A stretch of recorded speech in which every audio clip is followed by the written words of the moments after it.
এই শাখা খুলে ফেলে দাও।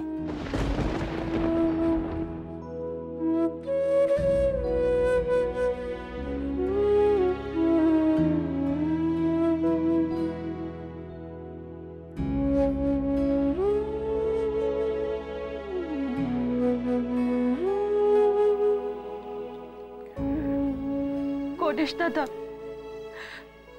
কুমড়ামুখ দেখলে রাগ করবে, তাই আমি এগুলো খুললাম গো।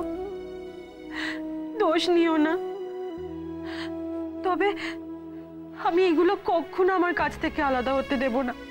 এই দেখো, আমি আমার আঁচলের মধ্যে গিট বেঁধে রাখছি।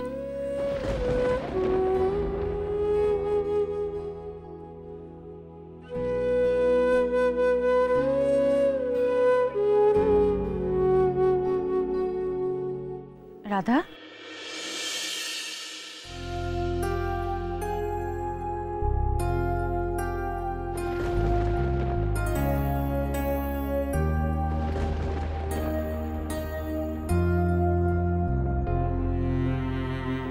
রাধা, তোমাকে এরকম অচেনা লাগছে কেন আমার? তোমার সিঁথিতে সিঁদুর নেই, হাতে শাঁখা পলা নেই। এইরকম রাধাকে আমার দেখতে একদম ভালো লাগে না। আচ্ছা আচ্ছা, তুমিই বলো না, এক রাতের মধ্যে একটা মানুষ এতটা বদলে যেতে পারে? আমি জানি রাধা, তুমি কাল কৃষকে যে কথাগুলো বলেছো সব মিথ্যে কথা। তুমি কৃষকে খুব ভালোবাসো, ওই তো তোমার দুটো চোখ বলে দিচ্ছে। কাল কৃষের কথা ভেবে তুমি সারা রাত ঘুমাওনি। রাধা, যাকে তুমি আষ্টে পৃষ্ঠে জড়িয়ে ধরে বাঁচতে চাও, তাকে বাইরে থেকে কেন দূরে ঠেলে সরিয়ে দিচ্ছ বলো তো? রাধা, তুমি বলো না তুমি কেন এরকম করছো? আমার মনে হয় এই যে ডিভোর্সের ব্যাপারটা, তোমাকে কি কেউ জোর করছে? কি ছোট কাকিমণি, তোমার গা তো একেবারে জ্বরে পুড়ে যাচ্ছে। তুমি তুমি বসো, এখানে বসো। তুমি এই শরীর নিয়ে বিছানা থেকে উঠলে কেন? এই সুযোগ, এইভাবে যদি রাধাকে আর একবার আমাদের সংসারের মধ্যে টেনে নিতে পারি। কি করব বলো রাধা, ভারতী তো নেই, আর সংসারের কাজ তো করতে হবে, তাই না? বলছিলাম আমি যদি একটু বিশ্রাম নিই, তুমি একটু রান্নাবান্নাটা করে দাও না রাধা। তোমার এত জ্বর, তোমাকে আমাকে বলতে হবে কেন কাকিমণি?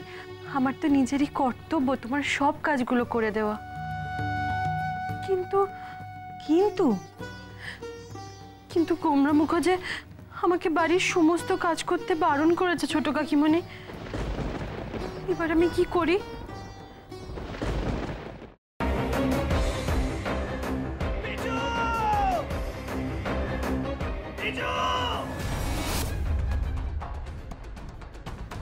কি করে করতে পারলে তুই? ও তোর বৌদি হয়, তুই আমার ভাই হোস।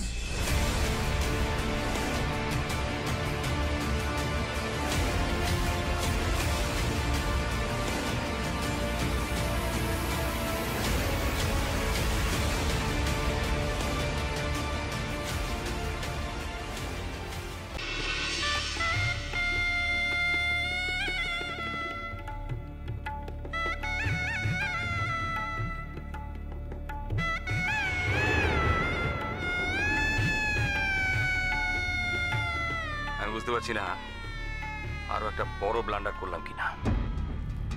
কি বড় মামু? আমি ওদের 20 লাখ টাকা দিয়ে দিয়েছি। সে কি কথা? কেন? তোমার কিন্তু কথা ছিল এই কথাটা পাঁচকার না করার। যাই বাবা, তাড়াতাড়ি বজরংবলীর পূজাটা দিয়েছি। আমি লাড্ডু না দিলে তো বজরংবলীর ব্রেকফাস্টই খাওয়া হবে না। আরে বাবা, এবার তো কোল থেকে নামাও। ও হ্যাঁ হ্যাঁ, আর যা বললাম মনে রেখো।